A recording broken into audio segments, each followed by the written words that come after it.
Our second short one act is called Boxing Day. It's by Gena Acosta. And we have Gregory Mortensen, who is Basil, and Pam Roylance as Foxie.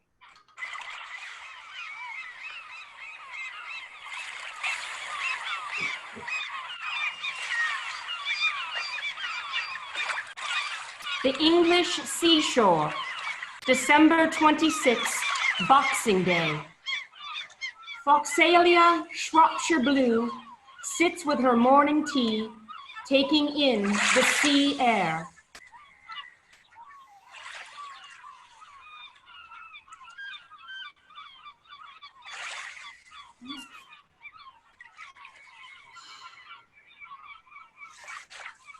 A moment later, her husband, Basil, enters.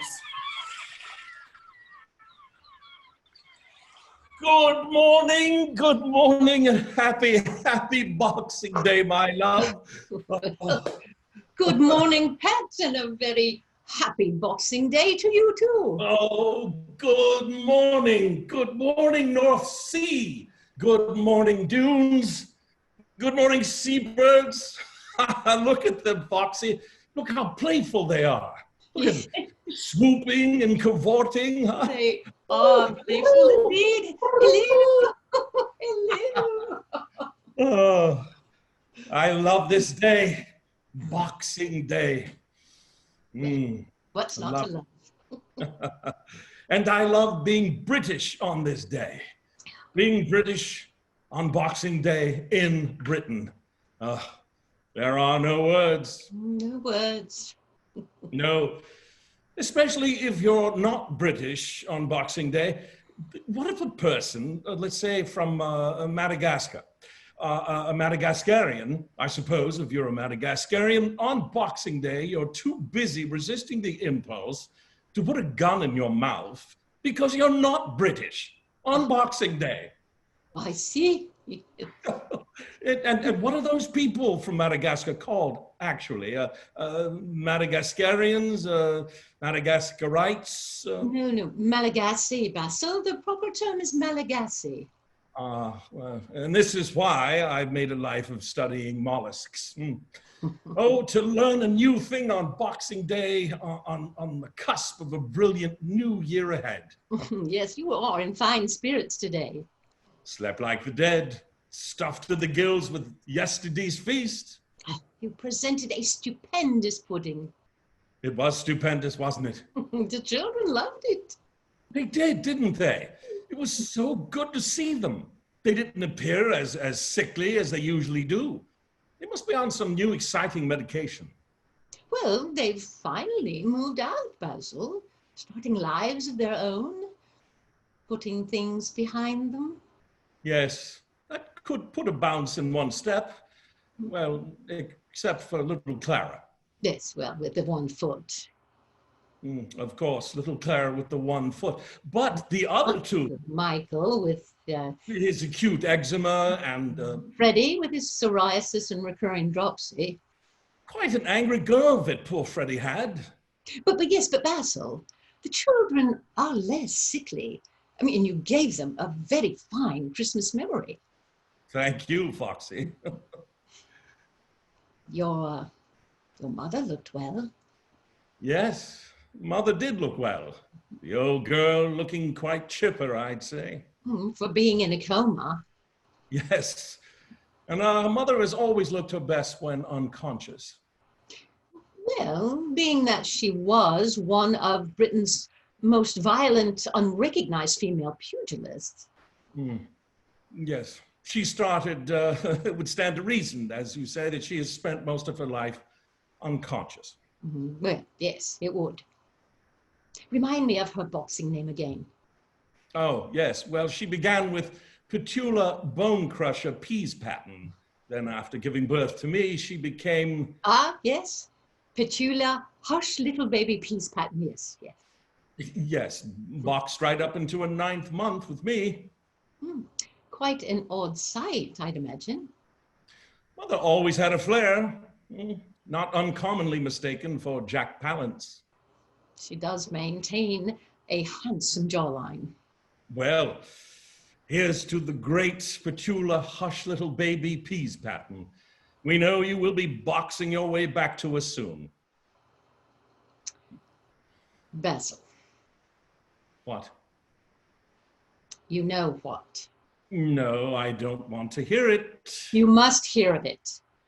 Foxtrot, Petula hush little baby peas pattern will box her way back. It's not up for debate. Well, no, I'm just inquiring as to the tiny, infinitesimal chance that Petula Peace Pattern doesn't float like a butterfly and sting like a bee her way back out of her comatose situation. What do you plan on doing with your issues if she fails to ever come round? My issues? Yes. What issues? No, you mean my viciously unresolved maternal issues? Yes. Well, specifically the ones regarding the horrors of being raised by Britain's most violent female pugilist? Yes, Basil. The issues that you finally built up the courage to speak to her about this Christmastide in order to go forward into the rest of your life, mentally and emotionally whole. Now, what do you intend to do? Well, being that mother is in a coma, beeping away into oblivion, there isn't much to do. Basil, that is unacceptable. I refuse to accept that. Now, unless you find some way to resolve your inner demons regarding your mother, I simply cannot stomach being near you. You make me physically ill. I make you physically ill? Do you hear yourself? Allow me to clarify. It is your subcutaneous volcanic rage surrounding your unresolved issues with your mother which makes me physically ill. My God. Yes. It radiates out of you like a toxic vapor, and it ignites my blood spasms and my thyroid storms, and it upends my capillaries. Now, can't you see I'm an absolute physical wreck? A decaying ecosystem on the brink of extinction? No. Then would you care to have a note from my physician? Your physician? Yes, Basil, my physician. When, may I ask, did you consult our physician? Between preparing the Christmas ham and cobbling little Clara's one little shoe and taking in a serene bedside visit with your mother, I did indeed feel the need to consult with a physician. And? I was told, unless I took drastic measures with my life, drastic measures to remove myself out of the path of your unresolved mother-son Oedipal warfare, that I would be dead by Groundhog Day. You'd be what? And what in the bloody hell is Groundhog Day? It's a small American holiday consisting of Americans gathered around, coaxing a small rodent out of its hole to examine the state of its shadow. That makes no sense whatsoever. Well, come the 2nd of February, it will make perfect sense because my shadow will be vapor and it will be winter, an unending, apocalyptic winter forever. And in the meantime, I shall ask you for a divorce. Oh, for God's sake, woman. All right. Yes, I know I must resolve this Oedipedal psychological warfare, as you call it. I know I must find a way, and I will. But, you know, Foxelia, I was prepared. I was prepared to strike at the hour. I was armed to the teeth to take that woman on this Christmastide, to verbally assassinate her after the drinks and before the pudding, so I could be out from under her past psychological horrors by the time the goose was carved and received the best Christmas present I have ever wanted. But no. Petula, hush little baby peas pattern, decided to commemorate her 80th birthday the month prior by boxing a hormone-enhanced red kangaroo and got herself knocked out into a marsupial-induced coma. She wins again, leaving me here with all of this. all of this rage. Yes, rage, Yes. Foxelia. Now, I will fix this. I will do anything to get resolve with that horror of a mother in order to ease your spastic blood and all of your other problems and mend your fractured... Basil. I'll go shout at her, right in her slumbering comatose face. Basil, no. Oh, I'll shout horrible things that will make me feel better. Or how about I throw something at her really hard? Basil, stop. No, Pat. There must be a way out. I'll kill her. Basil. Sit. I will murder her. Oh, no. I will amend these issues with Mother for once and for all on this Boxing Day so that you, Foxelia, Foxie, Shropshire Blue, will thus remain my wife. Basil, it may be too late. What? You've what? I've fallen in love. Of course you have. How could you not have fallen in love with me all over again after my stirring bravado over me murdering my mother? I should have done it ages ago. No, Basil, I've fallen in love with someone else. With someone? Else? No. Oh, believe me when I tell you, amidst all of this turmoil, I never, ever expected anything of this kind to happen. I never looked for it. It just came on tiny kitten feet and happened. Fallen in love? Yes. With someone else? Yes. With whom? It's just been us here for the winter, just us, and sitting bedside with Mother. I've fallen in love with your mother. You what? Well, it all started with the kangaroo accident and watching her being carried off on that hospital to the hospital and her boxing gloves dangling from the gurney. And I found myself so exceptionally worried and suddenly exceptionally fond and attached. You're in love with my mother? I realized this must be awkward. How? How can you be in love with that cruel creature who has ruined my life? Who, for my 16th birthday, locked me in my bedroom with a black market purchased Eurasian lynx and shouted, 2 men in, 1 man out. I know this story. Then you know that was one of the Petula Hush Little Baby Peas Patton's finer moments as a mother. That's right. Hush little baby, don't you cry. Well, I cried plenty, fighting off a malnourished Eurasian lynx in my bedroom. Basil, please. Oh, and then came Christmas. Oh, God, not again. Oh, every Christmas morning, I was ordered to put on the gloves and spar with her, Marquis of Queensberry rules. So there was no warm bread or biscuits or the smell of roast cooking away in the oven for Christmas time dinner. Oh, no. It was only sweat, blood, and screams from me, her ill-fated opponent, ringing out in place of Christmas carols. Why? Why do I love Boxing Day, the day after Christmas? So much because it means I survived Christmas. Hopefully with all my teeth in my head and my eye sockets intact. And you love her. Basil, I know you may find this difficult to believe, but your mother has changed. She's much gentler now, and she's much less aggressive. She's in a coma. Well, yes, but It's as if that kangaroo knocked the cruelty and the madness out of her. And with her mighty fists at rest, she's just left with peace, a very powerful peace.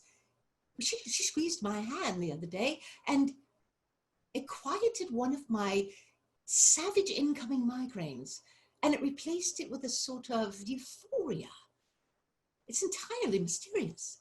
But Basil, I found a deeply medicinal love with this woman, a love that is steady and quiet and warmly familiar.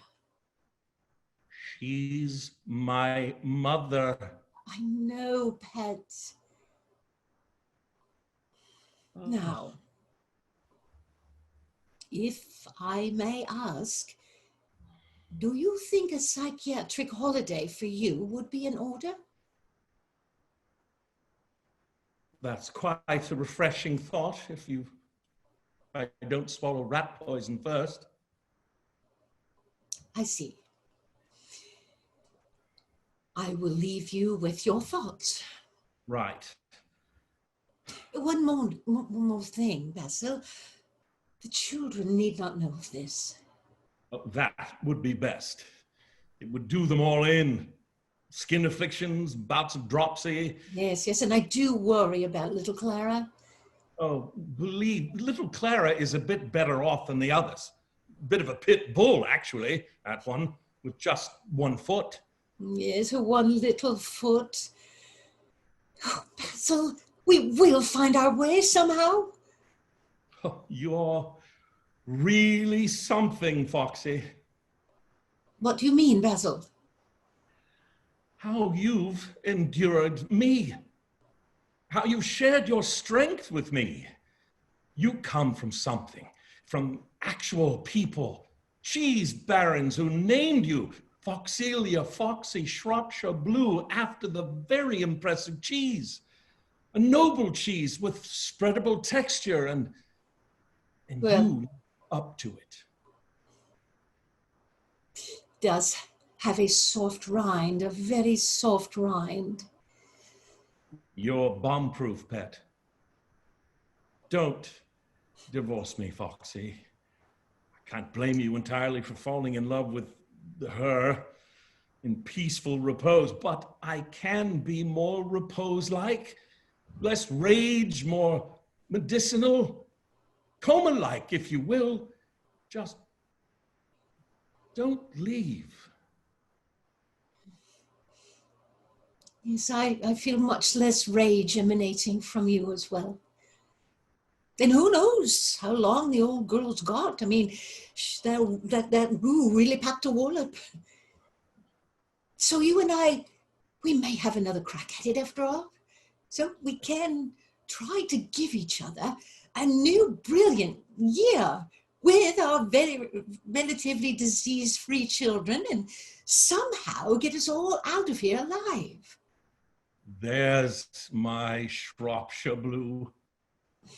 There's my boy that I met with the scratches on his face and nearly half an ear missing, who managed to subdue a wildcat on his 16th birthday.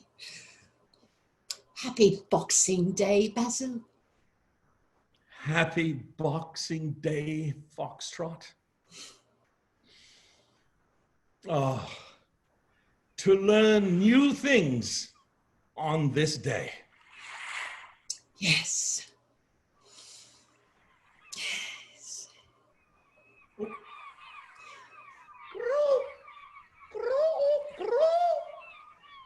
Hello. Hello.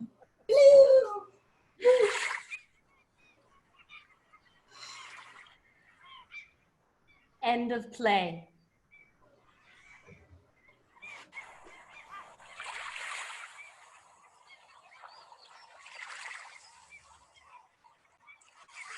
Thank you both very much. Thank you both casts very much. Ready?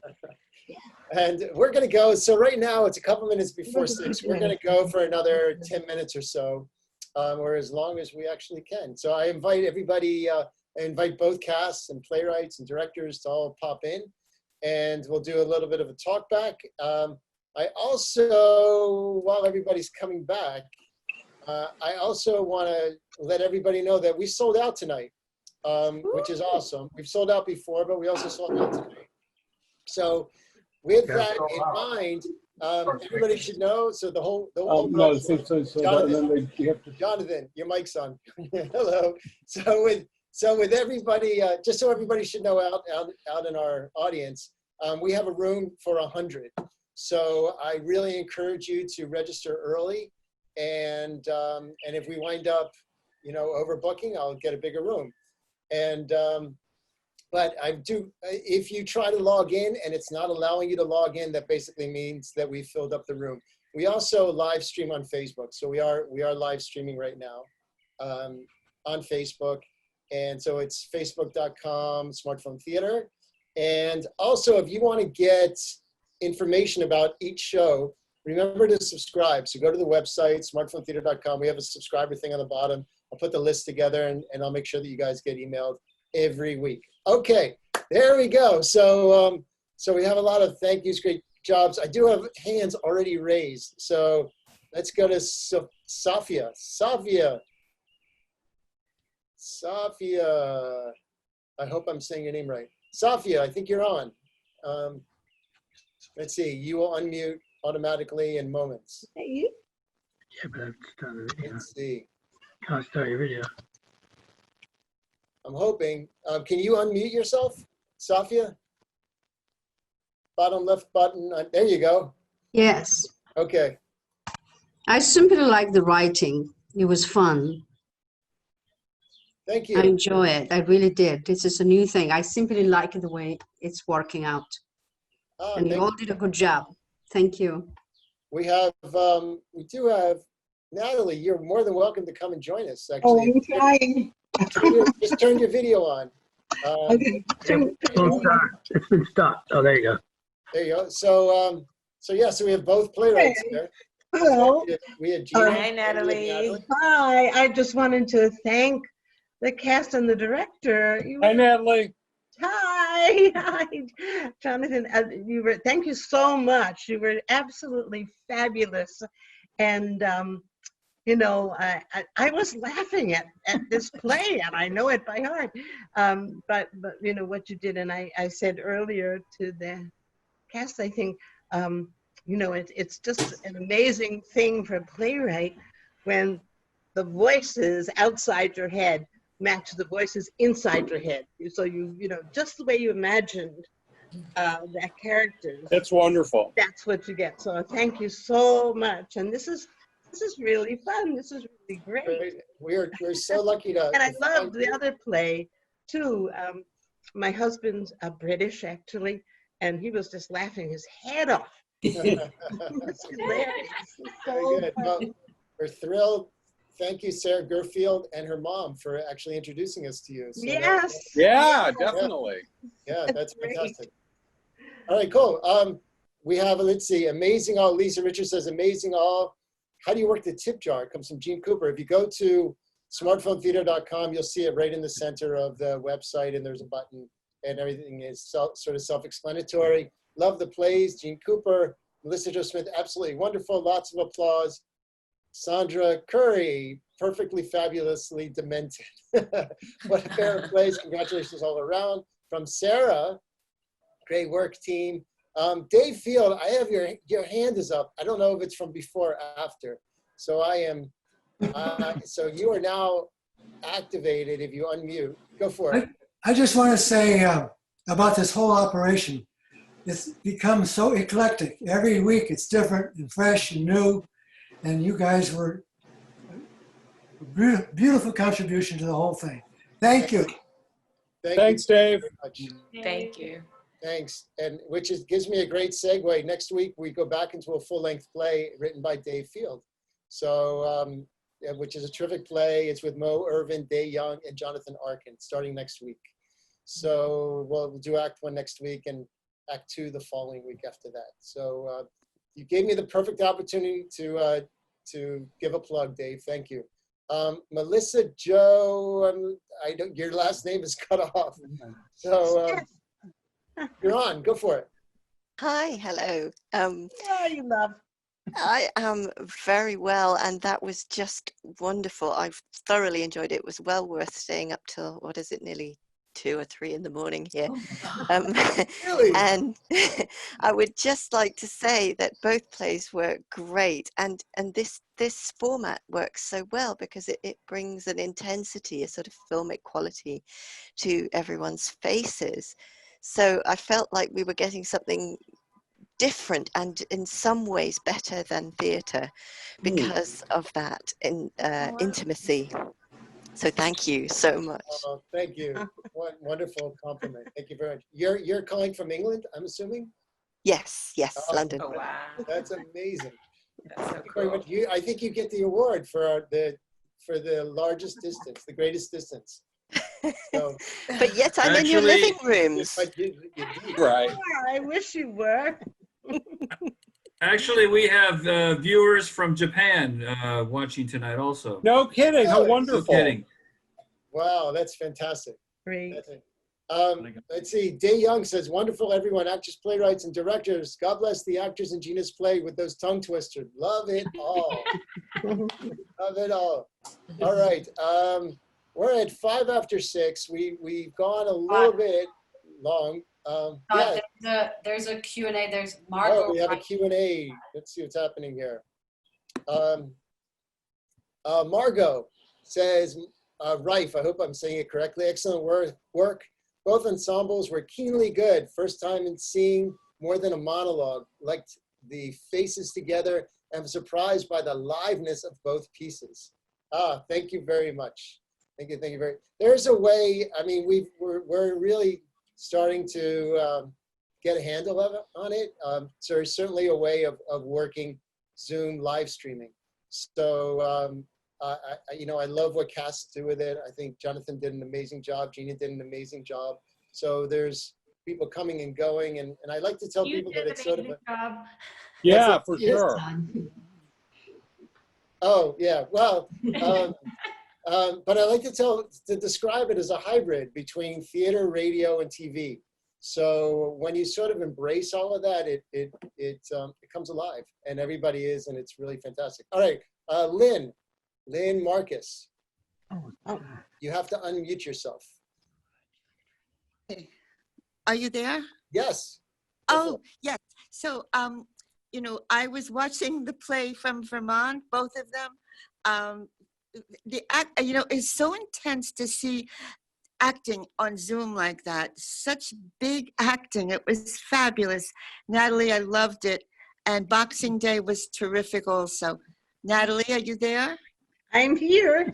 I can't see you, but I can hear you. Yes, it was fabulous, fabulous. I thought it was 5 o'clock Eastern Standard Time, but thank God I figured it out. It was great. I'm glad. I'm so glad.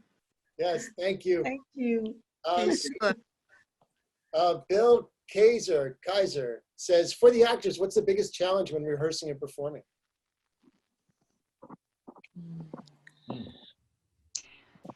Speaking for me, this was my first time acting on Zoom. And when we actually rehearsed it in person, it of course was like working on a stage, and it all flowed beautifully and made sense. And then when, did our rehearsal on Zoom, it just was very difficult. It was difficult to manage working with the script. It was difficult managing, knowing where to look, how to react, how to stay in the moment, how to not to be glued to a monitor. So it's a very false sort of venue that you have to make look real. So I can tell it's going to take some practice and some work if we stay here long in this particular arena. I hope we don't. And I would add to that, hi Bill, and there's a little bit of delay going back and forth between when I'm talking and someone else is talking, and we kind of had to learn that and account for that. So that was one of the things, is just kind of a natural delay with the technology, but it's actually with a high-speed internet, it's pretty simultaneous. But just a little bit of working a mouse while I'm performing and scrolling through the script. That's a new skill for me. So there's a lot of multitasking. Actors have a lot of multitasking to do. So it's and I'll be waiting for my Teamsters check for being a camera operator. Lisa, go for it. Lisa, you're muted. Lisa, you're muted. Lisa Robbins, you're muted. This time for me, somehow I was in the wrong view at the beginning. So the challenge for me was I didn't realize that I could control, that I was controlling that. So I wasn't. So for the first quarter of the play, I was in a different view, and I couldn't see all the players that I was working with. So that was a challenge. And then also, like knowing where to look, whether you look in the box or into the camera. So, you know, it's all like the technical aspects, but it's certainly a lot of fun, you know. And whether you're doing stage acting or film acting, you know, what are we doing exactly? So, but it's. Yes, that was true. Tim Gallagher, I'm gonna go to Tim really quick. All right. Tim, you're on. You have to unmute yourself, Tim. Hey, cousin. And Bill, I apologize for butchering your name. I hope I didn't do so that poorly. Tim Gallagher, you have to unmute yourself. You're on. So bottom left-hand button of your Zoom window. All right, while you're doing that, I'm just gonna read Doug Roylance. Any relation? Yes, brother. Both plays were terrific and all actors were amazing. I thoroughly enjoyed this. My question to all actors is, as an actor. All right, I'm unmuted here. Okay, Tim, let me just finish this and then you're on. Okay. My question to all actors is, as an actor, how different was the acting on Zoom where you really cannot look into each other's eyes and react to their emotions and lines naturally? Anybody want to jump in on that one? Yes, go for it. Yeah, so I think it's really what Todd kind of earlier. It's a hybrid of theater and voice and filming.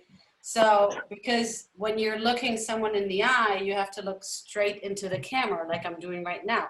So I have to imagine that whoever I'm talking to is right there where the camera is. So it's kind of like almost for an actor, a lot of things are with your imagination. So it's almost like when you're filming sci-fi stuff, for example, and you film with a green screen. Let's say it's a sci-fi movie where I have to shoot an alien. There's not in real life going to be an alien, right? So I have to imagine there's an alien and I have to look at certain spots and see the alien and shoot it. So it's kind of like, to me, that's my experience. It's kind of like filming green screen stuff where you're imagining things. Thank you, yes. So we're all aliens, basically. Yes. All right, Tim, you're on. Tim, go for it. Hi, that was great. I really enjoyed it. Thank you. You hear me, Marty? Yay, Tim. That was great. How you doing? I'm glad you invited me. Thank you, cousin. Yeah, everybody was wonderful there, and the format was terrific. I could just see things in the future with this thing, you know. Let's hope so. Tim's listening. Tim was viewing from Florida, all the way from sunny Florida. So well, beautiful. Well, Tim, thanks for coming in. All right, Marty. Take care. Hey, Tim. All right, bye. All right, Michael Kavanaugh. Wait a minute. So many talented people and two wonderfully talented scripts and directors and a glass of wine. It was a really wonderful experience. I know several of you, and I was just delighted to be able to see and hear, and watching you with that bottle of wine was, I thought, right on, you know. Thank you so much. I really appreciate it. Had a really nice time. Thank Todd, you all. Thank you, Michael. Can I say something? Yeah, please. I was going to say that it was Todd's idea with the props to pass them through the lens. And I just got a note from a friend of mine in New York who loved that. So I think we did it, you know, I think it worked this time. You know, it really did. It really felt natural. Thank you, Todd, for suggesting that. Jonathan, when you guys had right from the beginning, when you had the shopping bag with the wine and everything else, and you sat it down, and then she picked up the shopping bag, I went, love it. Yay! Yay! It was your idea, so I was trying to give you credit. I mean, really nice. Because it created a third dimension, you know, which I really like. It works. Hyperspace. Hyperspace, yes. Exactly. All right, guys, we're about a quarter after, so I'm going to say, unless anybody wants to add anything from our cast. Playwrights, do you want to share anything? I had a blast. I was so excited that there was another piece with us, and it felt really like a little community. Yeah. It was fun knowing there was another cast cranking away out there, that it made me feel a little better, a little bit more. So, and then working with Greg and working with Pam was an absolute total joy, So I have to thank. And they've played husband and wife before, so it was kind of like a twofer. But it was really, this was a great thing. I needed this week. So thank you guys so much, all of you. Thank you today. Yeah, and I say the same thing to our cast. Our cast was terrific. We had a wonderful rehearsal process, however quick. But I really appreciate everyone's talent and willingness and everything. Thank you so much, really. Thanks, Jonathan. I just want to add one real quick thing. This is my inaugural voyage into the land of Zoom performing, and couldn't have had a better piece with a better partner to work with. And you guys, that first piece, it was wonderful just to sort of watch and go, okay, this is good. Because it was brand new, all of it, brand new day. So many thanks. And, let's do it again. Thanks, Greg. Don't go far. No one. Everybody stay close. Don't go far. All right. I am going to say thank you to our wonderful cast. And thank you to our wonderful audience. Remember, next week we have Act 1 of a full length, and then Act 2. And guys, I really love the fact that you come out every week. So thank you, and we'll see you next week. Okay? Bye. Thanks, Todd. Bye, everyone. Bye. Great work, everyone. You want to talk to Pam? Bye. Okay.